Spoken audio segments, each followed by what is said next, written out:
is a bit of a delusion, I believe, happening amongst entrepreneurs. And that is that the answer is hard work. The answer is hard work. Well, let's examine that. I think that part of the reason that a lot of us think that is because hard work was the answer. The reason that you have a business, the reason that you can even be here and you don't have to clock in for work is because you worked harder than many, many people in this country for a long period of time. And you got ahead. You got the capital to start a business, you got the knowledge, you got the seniority, you got the confidence based on working hard because of the results. Hard work got you ahead of 95% of the people. But that can be a trap.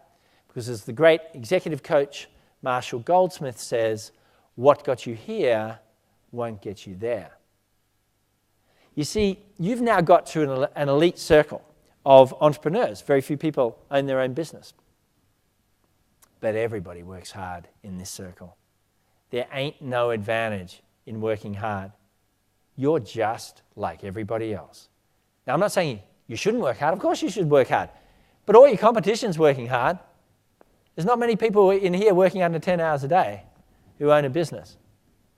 And there's plenty working a lot more. So what are you going to do? You're going to work a couple of hours more than your opposition and think that that's going to give you a fundamental advantage that's lasting? I don't think so. But there's a place no one looks where you can get ahead. Ideas. Ideas generated and applied for your business. And hardly anybody is spending any time generating ideas for their business. So they'll work 50, 60 hours a week, but they won't spend 5 or 6 minutes a week generating proactive ideas for building their business. But let's look at how most people became extremely successful in business. Sure, they worked hard. It's a given, okay? It's a given. But it was ideas. Michael Dell, founder of Dell Computer, did he just work harder than everybody in Silicon Valley? No, Michael Dell became one of the world's richest people because of an idea. His idea 30 years ago was, I'm going to sell computers direct to the public. Believe it or not, some of the older people in the room will recall you couldn't buy a computer like that. You had to buy it through a dealer, like a car. That's how computers were. He said, no, I'll do it direct.